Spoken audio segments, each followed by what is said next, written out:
Hello and welcome to another update. In this one, I'll be covering the latest updates from the front line, as well as the recent developments and what is happening across the whole front line. Starting out, we see that the Russian forces have announced a movement of Wagner soldiers from within Russia towards Belgorod, as the Wagner forces claim that the local population by the Belgorod villages on the front line, like Shebekino, which has recently come under attack by pro-Ukrainian Russian separatists, that they have requested assistance from Wagner. And according to some cryptic messages from Remy, it seems that Wagner will essentially move all of their forces to Belgorod, and they may have some future operations in the direction of Kharkiv. Other than that, we have seen some Russian advances here to the south of Bakhmut. So the Russian advances here aren't exactly very clear. There's been no map update. However, according to Remy, the Russian forces have advanced here by the canal. So they may have advanced and pushed the Ukrainians back here by the southern forest patches of this southwestern area of Ivanivsk. And then we have seen some very interesting developments in the direction of Uledar, as the Ukrainian forces have started some attacks here to the southwest of Velika Novosilka, in the direction of Niskushne, as well as in the northwest in the direction of Novopil, and then finally by Priotne here to the southwest.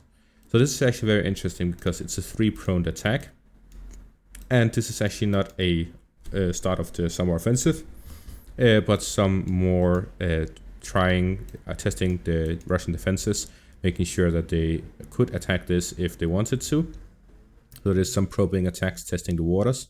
But what's very interesting is that they're attacking in this three-pronged attack, where they are trying to cut off the Russian forces here by attacking the flanks, which would weaken the reinforcements in this area, and then they can make a push towards Rivnopil, which would allow them to cut off the Russian forces here.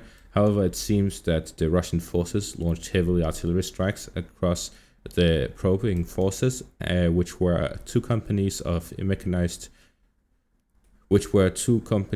motorized infantry, as well as a couple of tanks supporting them. So they were very vulnerable to some artillery fire, and the Russian forces essentially destroyed this attacking force, which were probing the Russian defenses in the area. And as I've been saying in my video where I cover the upcoming Ukrainian offensive, the most likely course of action for the Ukrainian forces if they attack in the southern front would be to attack in this area here by Uledar in the direction of Mariupol, and then going around towards Berdyansk, where they will be trying to cut off the land connection between Crimea and Russia. So this is a very interesting probing attack area, as we have seen some probing attacks by the Zaporizhia front. However, the Russian forces have 5 lines of defense, and the lines of defense are much weaker in the Uledar area. So most likely, if the Russian forces are being attacked in this area, it would most likely come from Uledar, as the Ukrainians would naturally attack where the Russian forces are weakest in their defense. And then we have this video here of a Ukrainian offensive part 2. If we take a look at the video here. So essentially what we are seeing is that there is a couple of soldiers. They hold their finger up in front of their mouth saying shh.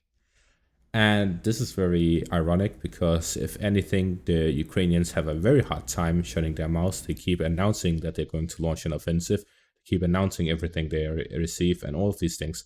So they're very public about their things.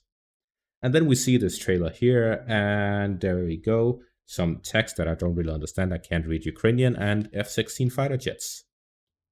And then they make the shh sound again to indicate the sound of jets. But this is very interesting because it shows that the Ukrainian forces may have F16s by the start of the offensive.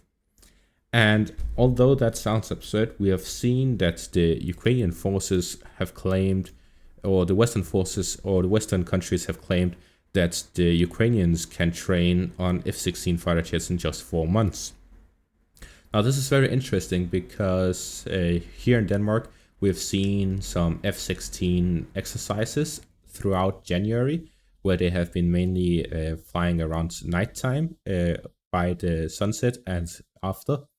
So this is very interesting because it could very well have been Ukrainian pilots flying those F-16s, and that they could very well have been their training. I've personally seen any F-16 fly over my house here in Denmark. So this is actually very interesting. I didn't take video of it. I should have, so that I could use it here in this video. But essentially, we've seen some Ukrainian, possibly, we've seen some training with F-16 fighter jets across Europe, not just in Denmark, but across Europe. And it could very well, I'm not saying this is a fact, but it could very well have been Ukrainian soldiers. And if it was Ukrainian soldiers, then they have been training for half a year. And if they claim they can finish in 4 months, then they have completed those 4 months. So if that is true, and which could be a very clear indication by this trailer, as we see some F-16 fighter jets in this trailer, could very well have been Ukrainian pilots flying at the F-16s in Denmark and other European countries back in January and throughout these months. I guess only time will tell. And that is going to be all for this update. Thank you all for watching and have a great day.